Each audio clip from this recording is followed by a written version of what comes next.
Asyhadu anna Muhammadan abduhu wa rasuluhu la nabiyya ba'dah. Allahumma shalli ala sayyidina Muhammad wa ala ali sayyidina Muhammad. Hadirin jamaah salat maghrib dan pecinta kajian ilmu yang Allah Subhanahu wa taala. Alhamdulillah pada malam hari ini kita akan mengikuti kembali kajian mengenai fikih 4 mazhab, dan alhamdulillah juga Bapak Ustadz Muhammad Abdul Wahab telah ada di antara kita. Semoga dengan kajian ini bisa menambah ilmu kita dalam memahami fikih yang memang ada beberapa mazhab. Baik, kita buka saja dengan kajian ini dengan masa-masa bacaan basmalah. Bismillahirrahmanirrahim. Pada Pak Ustaz, silakan Pak Ustaz. Jadi, boleh kita? Sudah. Apunten, ternyata mobil agak rusuh markeun anak. Pilih ngahalangan di jalan, kayaknya sih ngahalangan di jalan. Oh iya, di jalan. Tolong dicek. Oh iya.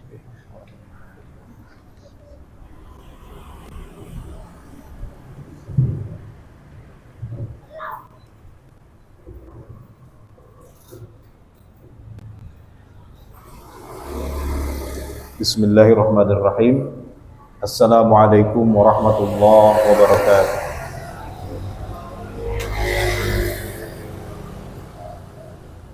Innal hamdalillah nahmaduhu wa nasta'inuhu wa nastaghfiruh wa na'udzu billahi min shururi anfusina wa min sayyiati a'malina.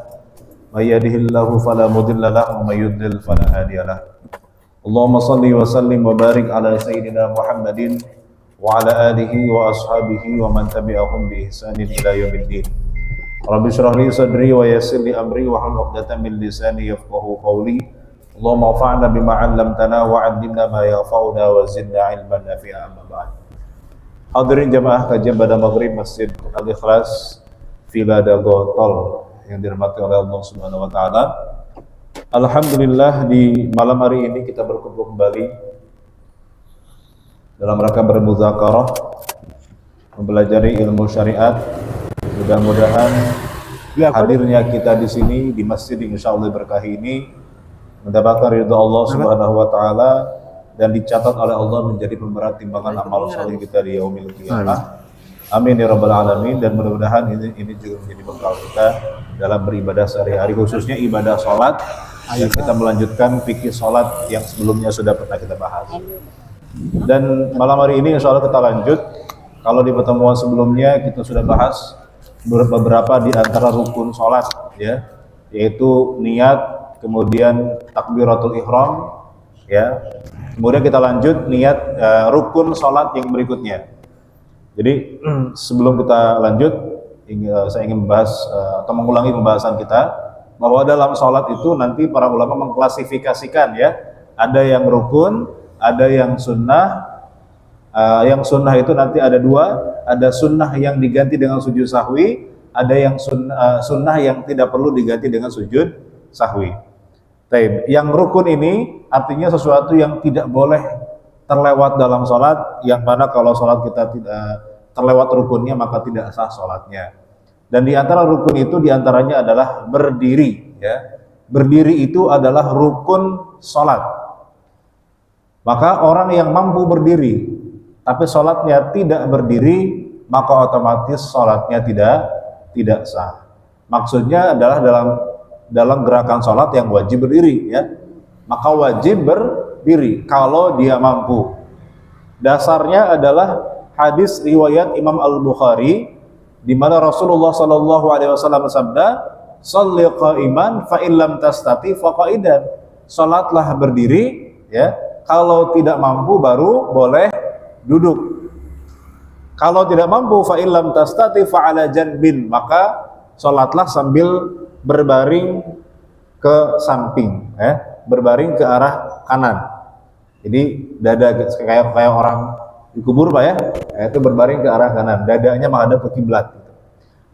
Kalau tidak mampu maka boleh sambil terlentang, dada kita agak diangkat menghadap ke arah kiblat. Biasanya kalau orang sholat di rumah sakit, Pak, ya, orang yang sakit yang tidak bisa berdiri, ya, dia kan sholatnya sambil terlentang gitu, kemudian dadanya agak diangkat sedikit supaya dadanya menghadap ke arah kiblat. Jadi pada dasarnya harus sambil berdiri. Bolehnya duduk kalau tidak mampu. Nah ini ulama sepakat bahwa berdiri ini rukun dalam sholat fardu. Tapi dalam sholat sunnah, Bapak Ibu sekalian, ya, ada hadis yang lain bahwa Rasulullah SAW mengatakan, man shalla qa'iman fahuwa afdal. Siapa yang sholat sambil berdiri, maka itu lebih utama. Wa man shalla qa'idan falahu nisfu ajril qa'im. Tapi orang yang sholatnya sambil duduk, dia tetap dapat pahala setengah pahala orang yang berdiri. Nah ini hadis ini kaitannya dengan sholat sunnah.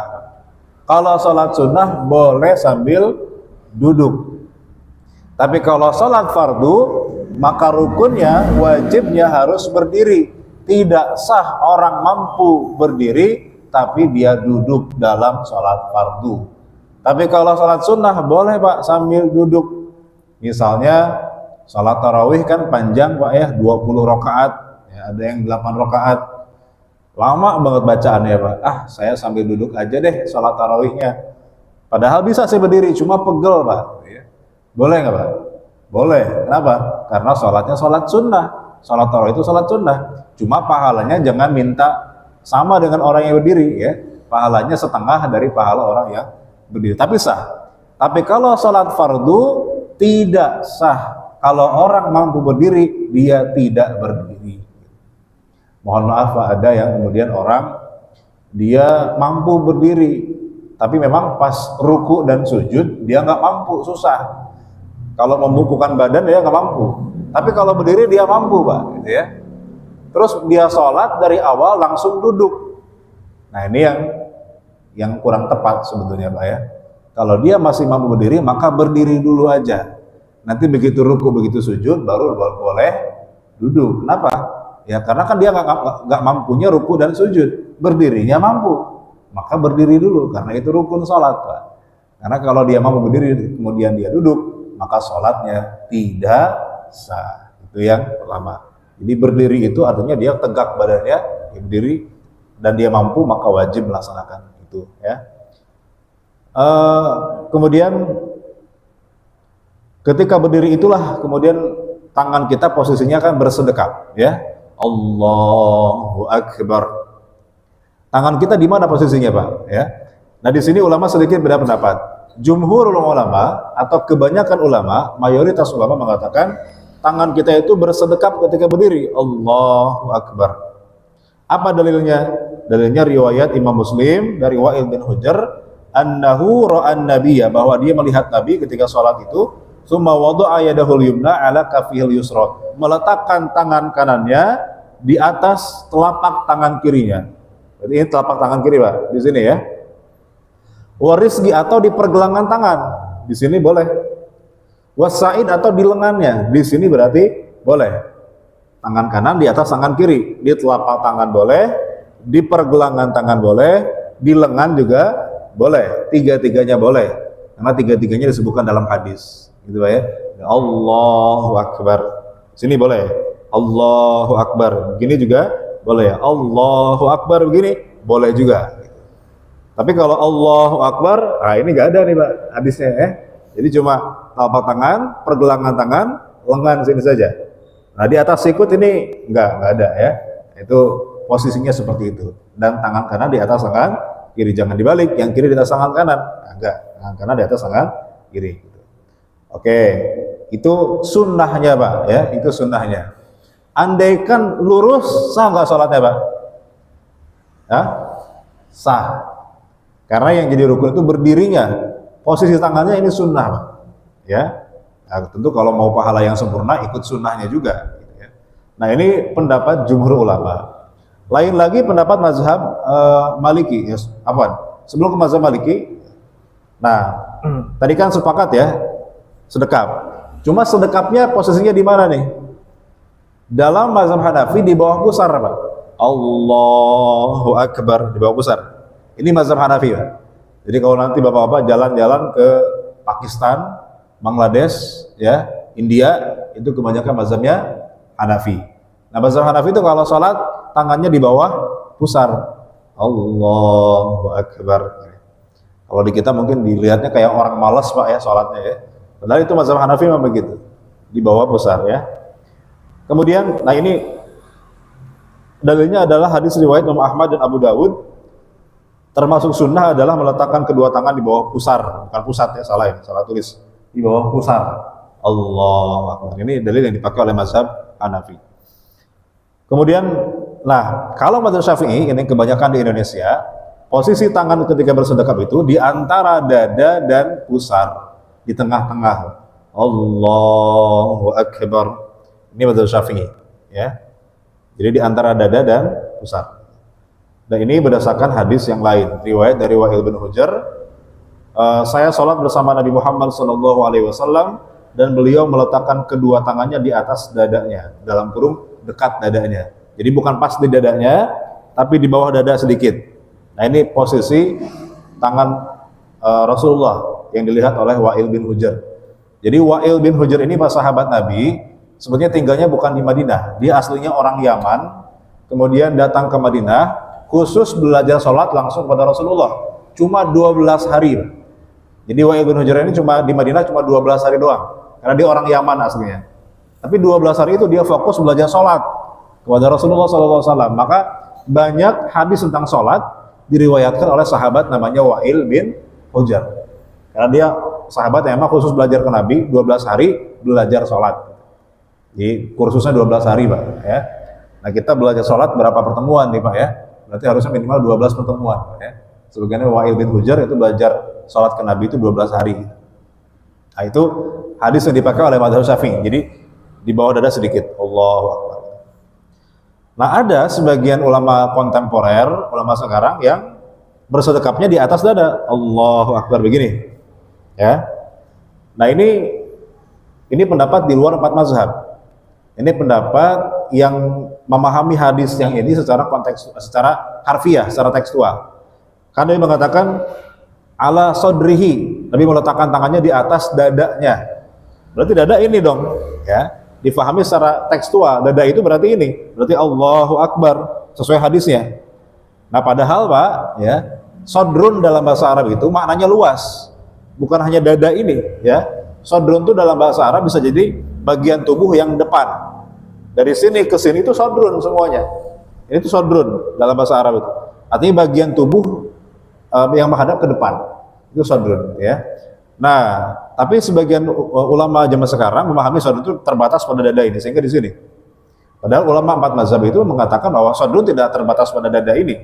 Karena dalam bahasa Arab bisa jadi antara dada ke bawah itu sodrun. Nah, mazhab Syafi'i mengatakan di tengah-tengah. Allahu Akbar, ya. Nah, mazhab Maliki Pak, mazhab Maliki itu lurus. Jadi mazhab Maliki itu kalau sekarang kebanyakan di Afrika Utara, Pak, ya. Di Maroko, Aljazair, Tunisia, Libya, itu mazhabnya Maliki. Nah, dalam mazhab Maliki itu lurus, jadi nggak bersedekap. Allahu Akbar, lurus dia. Jadi kalau lihat di YouTube ada ulama Maliki itu di Maroko, ya, mazhabnya Maliki. Dia mazhabnya, kalau mazhab Maliki di Maroko itu bajunya khas, ya. Jadi gamisnya itu ada hoodie-nya, Pak, ya. Ada yang buat kepalanya, itu mazhab khas Maroko itu, ya. Nah, kalau lihat di YouTube itu sholatnya begitu. Allahu Akbar, lurus tangannya. Nah, karena memang mazhab Maliki itu tidak bersedekap, gitu, ya. Oke. Jadi itu sunnah, ya, posisinya. Kalau mazhab Syafi'i tadi, ya, antara pusar dan dada. Kemudian disunnahkan ketika berdiri itu melihat kemana? Ke tempat sujud. An Ibnu Abbas qala kana Rasulullah sallallahu alaihi wasallam idza sartaha salat lam yanzur illa ila mawdi'i sujudihi. Nabi itu kalau memulai salatnya tidak melihat kecuali ke arah tempat sujudnya. Allahu Akbar. Lihat ke bawah, Pak, ke tempat sujud. Jangan lihat ke depan. Kenapa? Apalagi di depan ada orang pakai kaos ya, yang di belakangnya ada tulisannya, ada gambarnya, Pak. Apalagi gambarnya gambar presiden yang nggak kita coblos, misalnya gitu, Pak, ya. Nah, bawaannya agak senewan gitu, Pak, ya. Jadinya sholatnya nggak khusyuk. Makanya melihatnya jangan ke depan, melihatnya ke bawah ke tempat sujud, gitu, ya.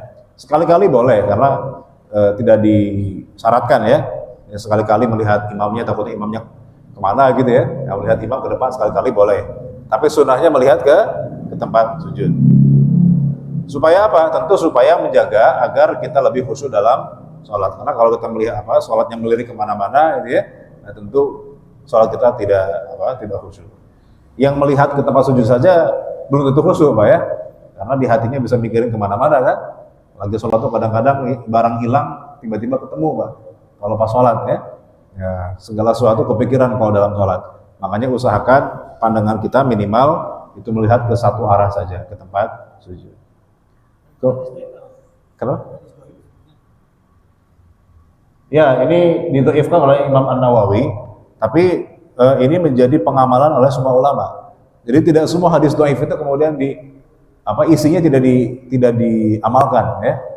Karena nanti boleh jadi ada penguat dari hadis yang lain. Ada gini, kadang-kadang ada banyak hadis yang dhaif, tapi karena hadisnya banyak sehingga menguatkan satu sama lain. Dan nanti naik derajat menjadi hadis hasan li ghairihi namanya. Itu dalam ilmu hadis nanti. Jadi nanti tidak semua hadis dhaif itu kemudian dipakai. Buktinya Imam Nawawi mendhaifkan hadis ini, tapi beliau berpendapat disunahkan melihat ke tempat sujud. Kemudian disunahkan ketika berdiri itu merenggangkan tumit yang dapat mendatangkan khusyuk. Jadi direnggangkan kakinya. Tapi tentu merenggangkannya nggak terlalu lebar juga, Pak ya. Tapi sekira-kira kaki kita itu posisinya mendatangkan khusyuk ya. Jadi nggak terlalu lebar dan nggak terlalu mepet, nggak terlalu rapat ya. Kalau terlalu rapat kan nggak seimbang, Pak ya, jatuh nanti ya. Terlalu lebar juga kadang-kadang ya nggak khusyuk juga. Mohon maaf, kadang-kadang ada orang yang lagi sholat itu dia nyari kaki sebelahnya ya. Cari tuh kaki sebelahnya, dikejar sampai diinjak dan seterusnya ya. Akhirnya kakinya melebar gitu. Nah ini nggak sunnah juga. Jadi sunnahnya itu kata para ulama, jadi kalau bisa kaki kita itu sejajar dengan pundak kita. Jadi tidak terlalu lebar, tidak terlalu sempit. Artinya kira-kira kita bisa khusyuk gitu aja, Pak. Nyaman posisinya ya. Itu berdiri. Oke, nah apa yang dibaca ketika berdiri ya? Setelah takbiratul ihram, tentu yang pertama disunnahkan membaca doa iftitah. Nah, kira-kira Bapak Ibu sekalian, doa iftitah apa yang kita baca? Ini kalau di Indonesia beda-beda, Pak ya. Kalau dari kecil diajarinnya oleh Kiai NU, biasanya yang diajarkan wajjahtu wajhiya lilladzi ya. Kalau dari kecil belajar sholatnya oleh Ustadz dari Muhammadiyah, biasanya bacanya Allahumma ba'id baini ya. Nah, yang mana kita, Pak? Nah, tergantung kita belajar dari kecil ya. Nah, itu dua-duanya sahih hadisnya. Dua-duanya bisa dipakai. Allahumma ba'id baini boleh, wajah itu juga boleh. Bahkan sebenarnya bukan cuma dua itu saja. Ada hadis yang lain, doa iftitah yang lain. Contoh misalnya hadis riwayat Imam Muslim ya. Ada doa iftitah diriwayatkan dari Umar bin Khattab. Subhanakallahumma wa bihamdika tabarakasmuka wa ta'ala jadduka wa la ilaha ghairuh. Boleh baca yang ini, Pak. Ini pendek, gampang ya. Subhanakallahumma wa bihamdika tabarakasmuka wa ta'ala jadduka wa la ilaha ghairuh. Ini doa iftitah versi riwayat dari Umar bin Khattab. Boleh pakai yang ini. Boleh juga pakai riwayat dari Ali bin Abi Thalib. Ini yang diajarkan oleh kiai NU biasanya ya. Wajjahtu wajhiya lilladzi fataras samawati wal arda hanifan musliman wa ma ana minal musyrikin dan seterusnya. Itu riwayat dari Ali bin Abi Thalib. Hadisnya sahih juga. Atau boleh juga kita pakai hadis riwayat Abu Hurairah yang diajarkan oleh biasanya yang dari Muhammadiyah ya.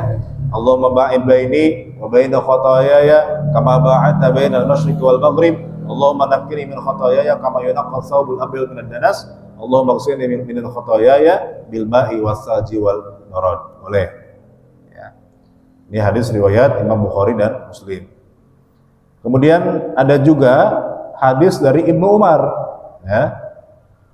Ada seorang sahabat yang ketika sholat dia baca Allahu Akbar kabira walhamdulillahi katsira wa subhanallahi bukratan wa asila. Kemudian terdengar oleh Rasulullah selesai sholat ditanya siapa tadi yang baca bacaan tadi itu. Ada kemudian mengatakan saya ya Rasulullah. Kemudian Nabi mengatakan ajibtu laha futihat laha abwabus sama. Aku terheran-heran ketika mendengar kamu baca itu. Kenapa? Karena ketika kamu baca itu, pintu langit dibukakan, kata Rasulullah. Jadi yang ngajarin bacaan doa iftitah ini bukan Nabi, tapi ada seorang sahabat yang baca, dia ngarang sendiri bacaannya gitu ya. Ternyata bacaan itu disetujui oleh Rasulullah, dan ternyata gara-gara baca itu pintu langit dibukakan gitu. Ya. Artinya doanya diijabah oleh Allah Subhanahu wa taala. Maka boleh juga baca yang ini. Allahu akbar kabira walhamdulillahi katsira wa subhanallahi bukratan wa asila. Ada juga yang digabung Pak ya. Riwayat Ibnu Umar digabung dengan riwayat dari Ali tadi. Allahu akbar kabira walhamdulillahi katsira wa subhanallahi bukratan wa asila. Inni wajjahtu wajhiya lilladzi. Nah, boleh nggak digabung? Boleh. Mau empat-empatnya digabung? Boleh Pak. Ya, jadi panjang. Ya. Kalau imam janganlah ya. Takutnya kasihan makmumnya pada protes nanti lama sholatnya ya. Tapi memang sunnahnya itu nggak digabung. Sunnahnya dibaca masing-masing dan secara bergantian gitu ya. Jadi kalau bisa jangan wajah tuh terus Pak ya. Atau Allahumma ba'id baini terus gitu. Dari kecil sampai sekarang nggak pernah ada variasinya Pak ya. Padahal itu ada banyak versinya. Boleh kita baca ya gantian.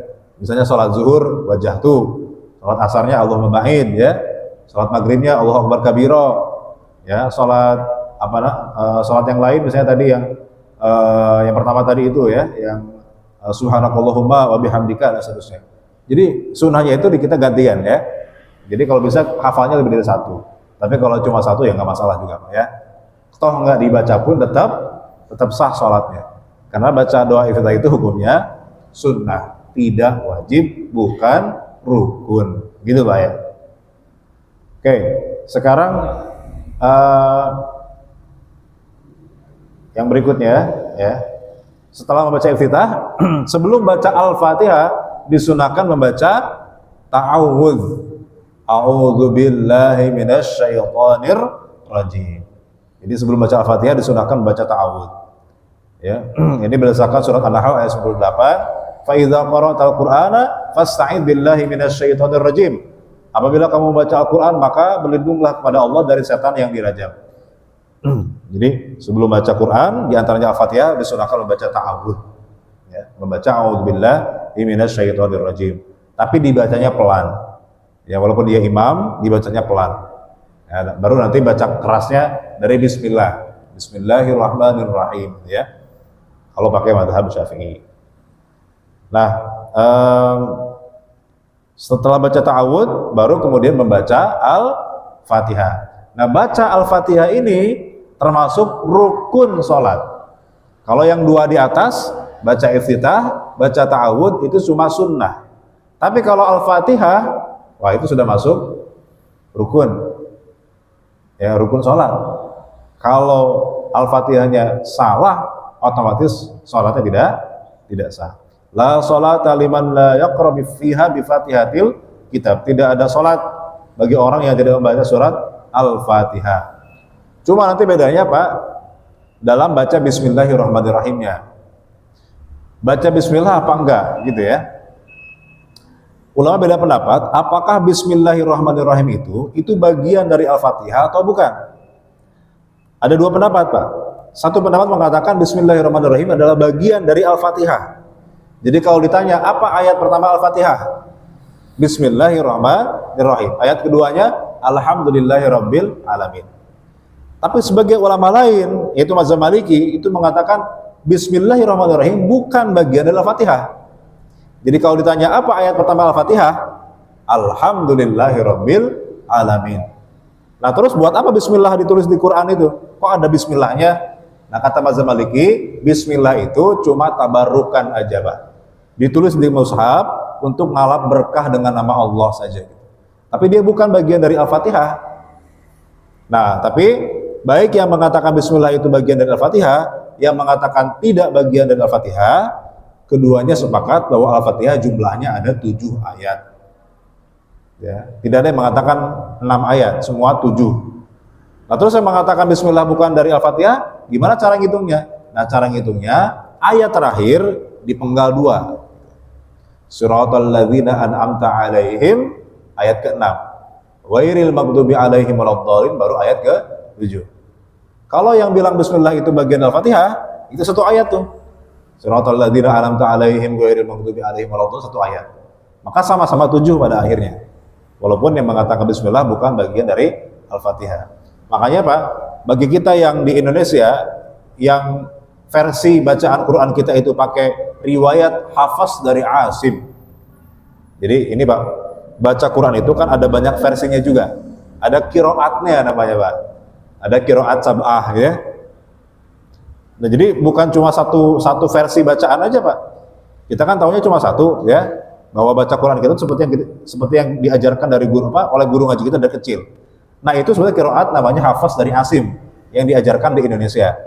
Sebetulnya nanti ada qiraat yang lain Pak. Di negeri yang lain itu ada qiraat yang lain. Ada Warash dan seterusnya itu ya.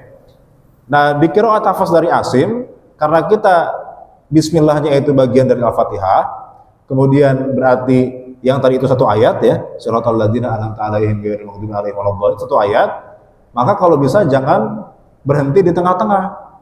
Kalau jadi imam ya, siratal ladzina an'amta 'alaihim, nah itu berhentinya jangan di situ. Karena kalau berhenti di situ, seolah-olah itu jadi ayat terpisah. Padahal dalam qiraat hafaz dari Asim, itu ayatnya nyambung sampai akhir. Siratal ladzina an'amta 'alaihim ghairil maghdubi 'alaihim waladdallin. Kalaupun nafasnya nggak kuat, ini saya diajarin sama pakar qiraat di Indonesia Pak, namanya Kiai Ahmad Fatoni. Beliau ini pakar qiraat generasi awal. Beliau pakar qiraat senior lah di Indonesia, yang beliau langsung talaki dengan Syekh ahli qiraat dari Mesir ya. Dulu beliau kuliah di Saudi, tapi talaki qiraatnya dengan ulama dari Mesir. Beliau bilang gini, karena kita di Indonesia ini hafaz dari Asim, riwayatnya hafaz dari Asim, maka ayat terakhir Al-Fatihah itu jangan dipenggal. Ya. Kalau dipenggal jadi 8 ayat jadinya. Jadi siratal ladzina an'amta 'alaihim ghairil maghdubi 'alaihim waladdallin. Jadi jangan diputus di siratal ladzina an'amta 'alaihim gitu ya. Nah, kalau nafas nggak kuat gimana? Solusinya 2. Pertama, bacanya jangan lama-lama, cepetin bacanya Pak, biar nafasnya kuat gitu ya. Siratal ladzina an'amta 'alaihim ghairil maghdubi 'alaihim waladdallin, kan bisa ya. Atau kalau mau agak santai, kalau nafas kita nggak kuat gitu ya, berhentinya jangan pas di situnya. Misalnya siratal ladzina an'amta 'alaihim ghairil maghdub, nggak kuat tuh. Ghairil maghdubi 'alaihim waladdallin. Gitu tuh Pak. Jadi berhentinya jangan pas siratal ladzina an'amta 'alaihim. Nah, itu yang nggak banyak tahu gitu ya. Itu kata pakar qiraat di Indonesia seperti itu harusnya. Kecuali kalau kita baca Qur'annya pakai qiraat yang lain. Misalnya pakai qiraat Warash tadi yang menghitung bismillah itu bukan ayat pertama. Ayat pertamanya alhamdulillah. Baru boleh kita berhenti di situ. Siratal ladzina an'amta 'alaihim ghairil maghdubi 'alaihim waladdallin. Tapi itu bukan qiraat hafaz yang dipakai di Indonesia. Nah, masalahnya Pak, ilmu qiraat beda dengan ilmu fikih. Kalau dalam qiraat kita nggak boleh campur-campur qiraat tuh Pak. Kalau di fikih kan masih boleh kita campur-campur ya.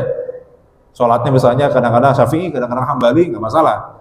Tapi kalau masalah qiraat itu nggak boleh memang dicampur-campur. Nah, kita kan hafaz dari Asim dari kecil gitu, maka konsisten pakai itu. Kecuali kalau pakai Warash ya kan ada yang baca wadduha wal laili idza saja wa wadda'aka rabbuka wa ma qala ya. Nah, kita kan nggak begitu ya. Kita kan wadduha biasa aja.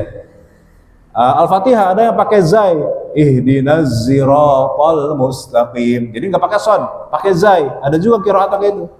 Ada yang pakai sin, ada ihdinas siratal mustaqim. Ada juga yang alaihimnya itu alaihimu. Siratal ladzina an'amta alaihimu ghairil maghdubi alaihimu waladdallin. Ada. Jadi ternyata macam-macam Pak cara baca Quran itu. Itu diajarkan semua oleh Rasulullah sallallahu alaihi wasallam. Nah, itu ilmu tersendiri Pak ya. Tapi kita nggak memperdalam itu, nanti makin pusing kita Pak ya. Yang jelas kita udah, yang penting benar bacaan tajwidnya udah syukur Pak ya. Kita nggak perlu belajar qiraat yang lain itu.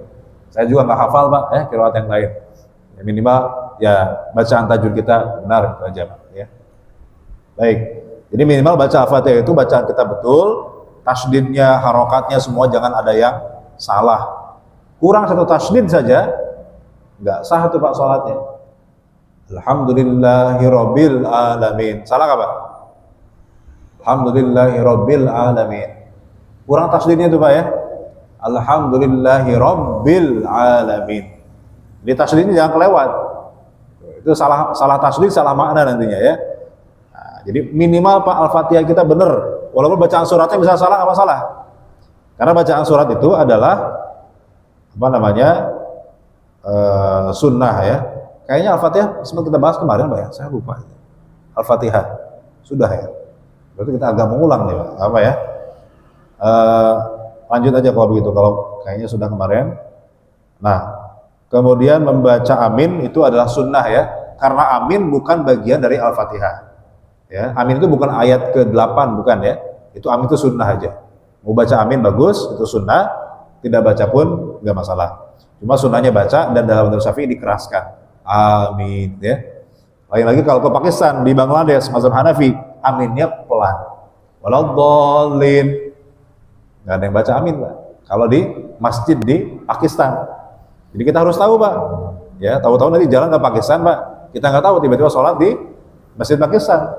Ya, waladhdallin. Kita langsung amin Pak. Sendirian Pak, nggak ada yang lain ya. Yang lain diam semua Pak. Nanti dipelototin gitu sama orang-orang sana Pak. Ya, karena di sana memang mazhabnya Hanafi.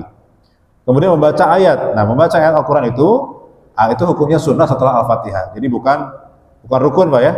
Andaikan habis baca Al-Fatihah langsung ruku, sah nggak sholatnya Pak? Sah ya. Karena baca surat itu hukumnya sunnah. Dari mana ulama mengatakan baca surat hukumnya sunnah? Al-Fatihah itu rukun.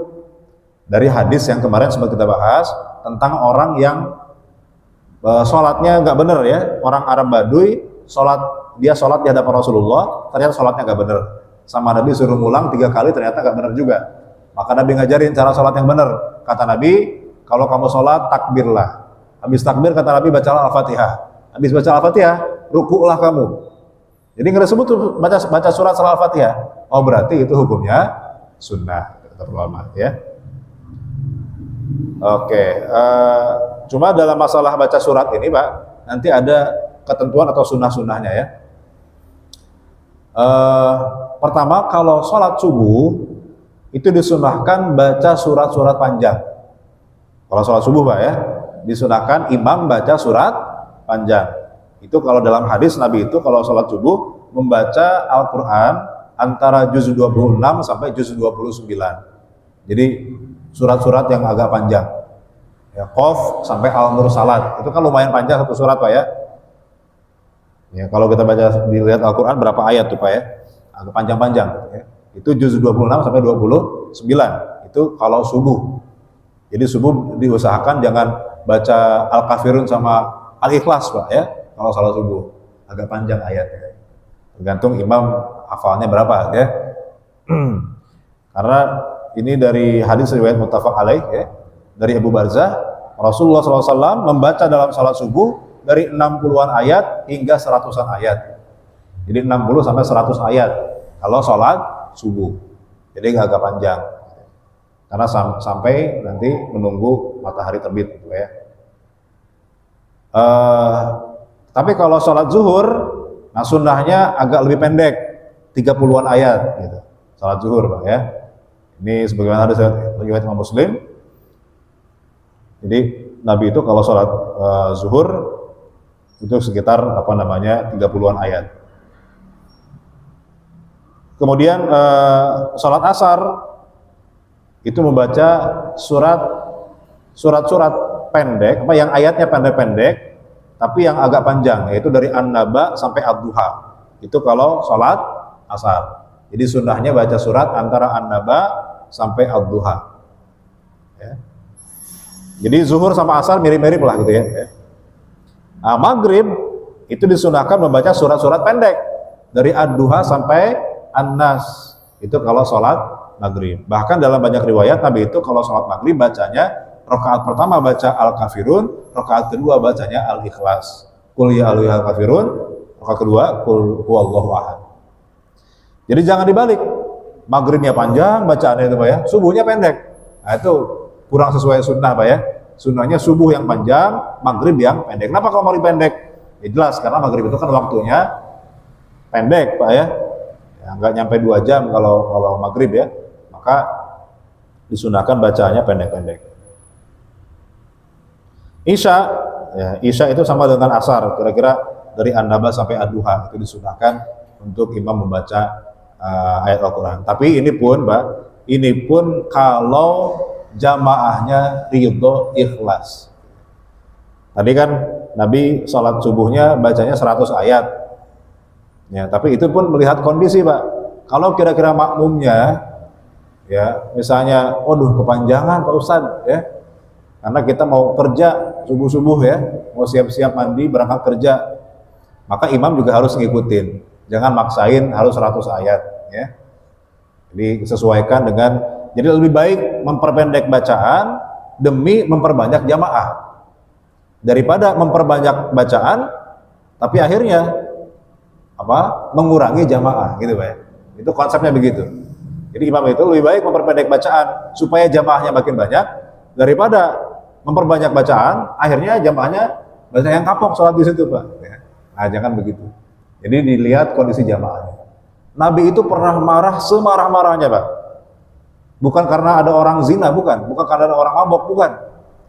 Nabi marah itu pernah semarah-marahnya ketika melihat sahabat Nabi namanya Mu'adz bin Jabal, dia jadi imam sholat subuh baca Al-Baqarah. Al-Baqarah Pak, sholat subuh. Sampai-sampai ada sahabat Nabi yang jadi makmum itu mundur ke belakang Pak, gak ikut sholat lagi. Dia langsung laporan ke Rasulullah, ya Rasulullah, itu ada imam di kampung saya, bacaannya panjang banget sholat subuh. Pokoknya mulai detik ini saya nggak mau sholat subuh lagi sama dia. Saya sholat subuh di rumah aja deh kalau begitu. Maka Nabi langsung marah Pak. Marahnya bukan sama orang yang nggak mau sholat subuh tadi itu, marahnya ke imam tadi itu. Siapa panggil imamnya? Ternyata Mu'adz bin Jabal tadi. Maka Nabi langsung khutbah di depan banyak orang itu. Sambil mengatakan, afattanun anta ya Mu'adz. Hai Mu'adz, engkau pengen bikin onar apa gimana nih? Gitu ya.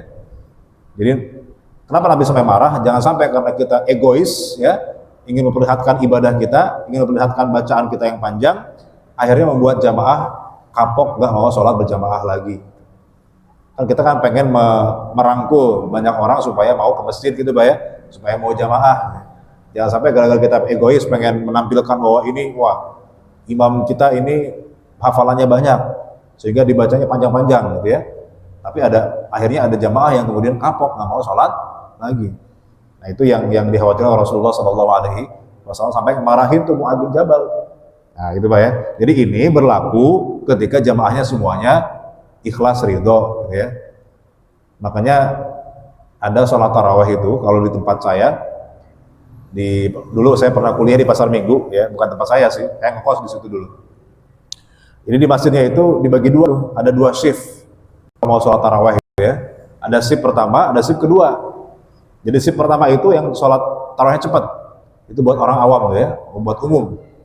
Nah nanti kalau mau yang agak nyantai 2 jam sholat tarawihnya 1 juz habis, itu nanti ada jam 10. Jadi ada 2 shift gitu ya. Ada shift pertama itu buat orang umum, shift kedua buat orang khusus. Jadi boleh kalau memang mau panjangin, asalkan jamaahnya memang yang memang mau bacaannya panjang. Dan ternyata saya pernah ikutan tuh pas shift keduanya jam 10 malam, selesai jam 12 malam untuk sholat tarawih gitu ya. Ternyata yang ikut tuh bukan anak muda yang kuat-kuat, yang seger-seger. Yang ikutan kebanyakan, mohon maaf, yang sudah sepuh Pak, yang sudah jalan pakai tongkat. Ternyata lebih kuat daripada anak muda. Sholat tarawihnya 2 jam Pak gitu ya, bayangin. Saya aja yang ikut waktu itu ngantuk kan gitu Pak ya, nggak kuat sampai mau ngejengkang ke depan itu Pak ya. Jadi memang disesuaikan dengan jamaahnya, lihat kondisi jamaah. Ini sunnahnya saja ya. Jadi bacaan sesuai kondisi makmum ini kan. Oke. Kemudian tadi ketentuan terkait membaca basmalah ya. Dalam mazhab Syafi'i, basmalah itu adalah ayat dari semua surat kecuali surat At-Taubah. Jadi bismillah bagian dari Al-Fatihah, juga bagian dari surat-surat yang lain. Jadi kalau ditanya Pak, apa ayat pertama surat Al-Kautsar? Apa ayat pertamanya Pak? Kalau dalam mazhab Syafi'i bukan inna a'tayna Al-Kautsar, tapi ayat pertamanya adalah Bismillahirrahmanirrahim. Karena dalam mazhab Syafi'i bismillah itu adalah bagian dari semua surat, dia ayat dari semua surat. Ini mazhab Syafi'i. Mazhab Hambali dia hanya ayat dari awal Al-Fatihah saja. Kalau surat-surat yang lain, yaitu bukan bagian dari ayatnya. Ya. Bahkan mazhab Maliki bukan ayat pada semua awal surat. Ya. Adapun mazhab Hanafi dia ayat sendiri, ayat independen, ya, yang tidak ikut dengan surat, jadi ayat sendiri. Oke, terkait Bismillah itu Pak, ya, sudah kita bahas tadi. Nah, membaca surat itu tentu kita paham dan kita sudah tahu semua, ya. Disunahkannya di 2 rakaat pertama. 2 rakaat berikutnya cuma Al-Fatihah saja, gitu, Pak, ya. Kemudian tapi ada sebagian pendapat yang atau sebagian riwayat, ya, di mana Nabi Muhammad SAW itu membaca surat itu juga di 2 rakaat terakhir juga. Ada juga, ya. Ini riwayat Imam Muslim. Karena yaqra'u fi sholati dzuhri fi raka'atayn al-ulayaini fi kulli raka'atin qadra 30 ayat. Wa fil ukhraini qadra aw qala nisfa dzalika wa fil asri fi raka'atain. Jadi ada juga riwayat di mana Nabi itu pernah juga membaca surat di 2 rakaat terakhir salat zuhur. Tapi panjangnya setengah dari panjang surat di 2 rakaat pertama. Nah, tapi yang masyhur di kalangan ulama itu Nabi yang dipakai adalah di rakaat kedua biasanya, dan rakaat 3 dan keempat biasanya tidak membaca surat, ya. Ini berdasarkan hadis riwayat dari Imam Bukhari dan Muslim. Baik. Jadi boleh aja Pak, misalnya begini, ya. Kan kadang-kadang ada imam baca Al-Fatihahnya panjang banget gitu, ya. Di rakaat ketiga, rakaat keempat.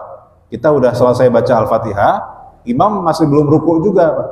Kan kita daripada bengong, yang mendingan kita baca surat aja nggak apa-apa daripada kita bengong, Pak. Karena imam bacanya panjang, kita udah selesai duluan, lama tuh nungguin imam, Pak. Karena kalau bengong bahaya, Pak, mikirin yang lain nantinya gitu, ya.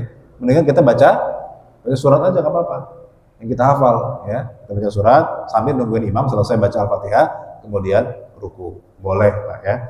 Karena memang ada hadisnya juga yang mengatakan Nabi itu juga pernah baca surat di 2 rakaat terakhir. Nah, disunahkan untuk baca surat setelah Al-Fatihah kalau bisa rakaat pertama itu lebih panjang daripada rakaat kedua. Misalnya, Pak, rakaat pertama baca Al-Kafirun. Nah, rakaat keduanya kalau bisa cari surat yang lebih pendek dari Al-Kafirun. Misalnya tadi Al-Ikhlas. Itu sunnahnya. Jadi jangan dibalik. Rakaat pertama Al-Ikhlas, rakaat kedua Al-Kafirun. Nah, itu terbalik. Jadi sesuai sunnahnya itu rakaat pertama lebih panjang daripada rakaat kedua bacaan suratnya. Kemudian yang kedua, dalam satu rakaat boleh beberapa surat. Boleh, Pak, ya. Misalnya dalam rakaat satu rakaat kita baca Al-Ikhlas, Al-Falaq, An-Nas. Boleh nggak? Boleh. Karena Nabi pernah juga sholat tahajud, Pak, ya. Itu baca suratnya 3 surat sekaligus. Kita juga kan sering, Pak, ya, kalau witir, ya, witir bulan Ramadan, biasanya di rakaat terakhir baca 3 surat sekaligus, ya. Cuma bedanya dengan Nabi, kalau Nabi itu baca suratnya itu 3 surat pertama dalam Al-Quran. Kalau kita baca 3 suratnya, 3 surat terakhir dari Al-Quran. Itu bedanya kita sama Nabi, Pak, ya. Kalau kita 3 surat terakhir, Al-Falaq, Al-Ikhlas, Al-Falaq, An-Nas. Kalau Nabi 3 ayatnya 3 ayat pertama, Al-Baqarah, Ali Imran, An-Nisa. Itu, Pak, Nabi sholat tahajudnya itu, Pak. Tiga-tiganya dibaca sampai selesai, Pak. Bukan cuma potongan ayat, ya. 3 surat sempurna sampai selesai. Itu bedanya kita dengan Rasulullah. Kira-kira kita sanggup nggak kita baca, Pak? Boro-boro, Pak. Kita hafal aja enggak, Pak, ya. Kalaupun baca, ya nggak sanggup juga, Pak. Al-Baqarah itu 2 juz setengah. Tambah Ali Imran, tambah An-Nisa, 1 rakaat, Pak. Makanya dalam hadis riwayat Aisyah, Nabi itu kalau sholat tahajud kakinya sampai memar, bahkan sampai nyender ke tembok, Pak. Nabi sholat tahajud, karena saking lamanya Nabi sholat tahajud. Nah, gitu, Pak. Kadang-kadang kita sama Nabi cuma beda dikit doang, Pak, ya. Kalau Nabi tadi kita 3 surat terakhir, Nabi 3 surat pertama, bedanya dikit, Pak, ya.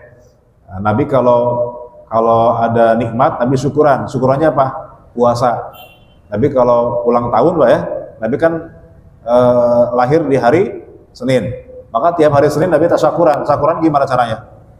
Syukurnya dengan cara puasa. Tiap Senin Nabi itu puasa. Apa? Syukuran kelahiran Nabi. Kita juga Pak, kalau syukuran ngapain Pak? Kita nggak puasa, makan-makan gitu Pak ya.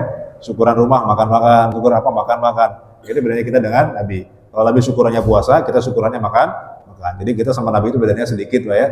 Nabi itu dikit-dikit puasa, dikit-dikit sholat. Kalau kita sholatnya dikit-dikit, puasanya dikit-dikit. Kita dikit-dikit makan, dikit-dikit tidur. Nabi makannya sedikit, tidurnya sedikit. Jadi kita sama Nabi bedanya sedikit. Alhamdulillah. Baik, sudah Isa belum? Mungkin dibuka tanya jawab ya. Ya. Silakan kalau ada pertanyaan, Fadhal. Silakan. Terima kasih Ustaz. Bapak, ini ada yang ingin ditanyakan? Ada waktu 3 menit.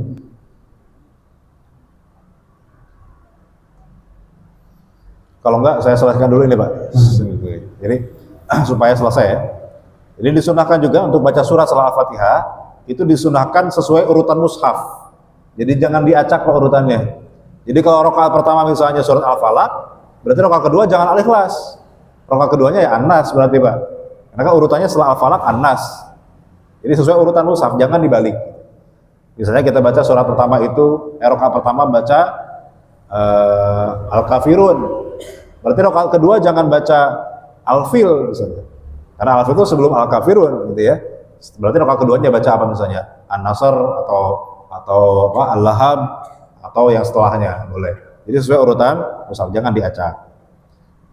Kemudian surat sempurna lebih baik daripada potongan ayat semisal. Jadi kalau bisa kita baca surat yang sempurna, itu lebih baik daripada kita baca potongan ayat yang semisal ya. Kan kadang-kadang imam baca potongan ayat ya, Al-Baqarah misalnya. Kan nggak mungkin dibaca Al-Baqarah semuanya. Makanya potongannya sebagian ayat saja. Boleh, tapi sebenarnya lebih afdol surat yang sempurna. Walaupun kadang-kadang kalau surat sempurna kan cuma itu aja Pak ya.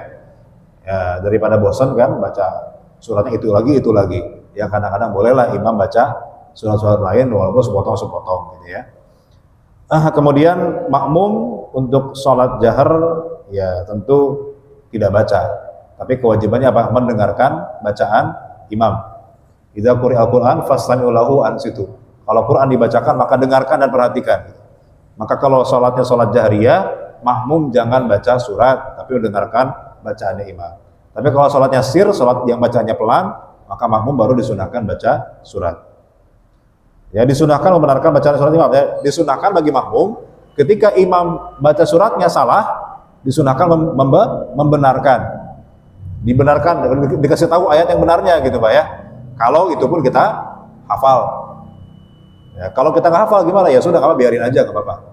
Toh itu sholat bacaan yang sunnah. Tapi kalau Al-Fatihah jangan sampai salah Pak. Kalau Al-Fatihah imam kemudian dikasih tahu nggak benar-benar juga. Nah kita makmum gimana caranya? Kalau tetap ikut jamaah di belakang dia, batal sholat kita. Karena itu Al-Fatihah. Maka kita harus niat mufaroqoh, niat memisahkan diri. Kalau yang salah baca Al-Fatihah. Tapi kalau yang salah baca surat, itu nggak masalah Pak, lanjut aja. Karena itu pun hukumnya sunnah ya. Tapi disunahkan kalau kita tahu yang benar, kita kasih tahu imam. Kadang-kadang ada ketukar tuh Pak ayatnya ya. Misalnya atin jadi ke al-asr ya. Nah itu kalau bisa dikasih tahu imam yang makmum yang tahu itu dikasih tahu gitu ya. Oke.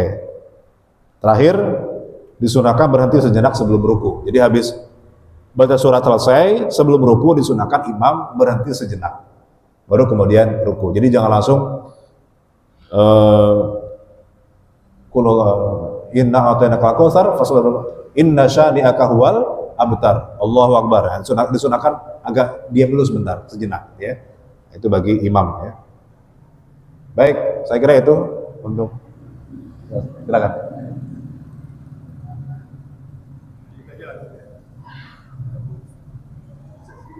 Assalamualaikum warahmatullahi wabarakatuh. Waalaikumsalam. Dari kecil kita diajarkan pada saat sholat berjamaah itu pada saat si imam membaca Al-Fatihah, kemudian kami sebagai makmum membaca doa iftitah. Kemudian setelah si imam itu membaca sunat, ya kami membaca Al-Fatihah secara sir. Bagaimana Ustaz? Kalau doa iftitah kan hukumnya sunnah, Pak. Jadi ketika imam sudah baca Al-Fatihah, kita dengarkan saja. Jadi kita nggak boleh baca apa-apa. Ketika imam baca Al-Fatihah, kita dengarkan bacaan imam. Al-Fatihah iftitah nggak masalah, lewat aja, karena itu sunnah. Tapi kalau setelah baca Al-Fatihah, ya, nah makmum sebetulnya tetap wajib baca Al-Fatihah dalam mazhab Syafi'i ya, kita sudah bahas. Nah tapi kan habis itu dia baca surat imam kan. Kalau imam baca surat harusnya dengerin gitu ya. Maka disunahkan bagi imam itu memberikan jeda antara Al-Fatihah dengan surat, itu dikasih jeda seukuran makmum sempat baca Al-Fatihah, ya agak cepat dikit gitu ya. Nah, supaya makmum sempat baca Al-Fatihah dulu. Setelah itu baru imam baca surat. Tapi kalau misalnya imamnya nggak ngasih jeda gimana? Nah, makmum tetap wajib baca Al-Fatihah. Karena kan Al-Fatihah nggak lama gitu ya. Nah, setelah itu baru kita mendengarkan bacaannya imam. Karena Al-Fatihah ini dalam mazhab Syafi'i hukumnya wajib memang, baik imam maupun makmum. Jadi kalau misalnya idealnya imam itu harus memberikan jeda tuh antara Al-Fatihah dengan surat supaya makmum sempat baca Al-Fatihah gitu. Tapi kalaupun nggak ngasih, tetap makmum wajib baca Al-Fatihah. Kalau iftitah tadi nggak harus, kenapa? Karena itu sunnahnya. Cukup? Baik, teman sekalian, Bapak terima kasih atas pemaparannya. Dan para jemaah, terima kasih juga atas perhatiannya. Baik, kita bekerja kajian pada malam ini sama-sama menjalankan kembali. Alhamdulillahirobbilalamin. Subhanallahumma wa bihamdika asyhadu an la ilaha illa anta astaghfiruka wa atubu ilaik. Bila kita berkata, assalamualaikum warahmatullahi wabarakatuh. Waalaikumsalam warahmatullahi wabarakatuh.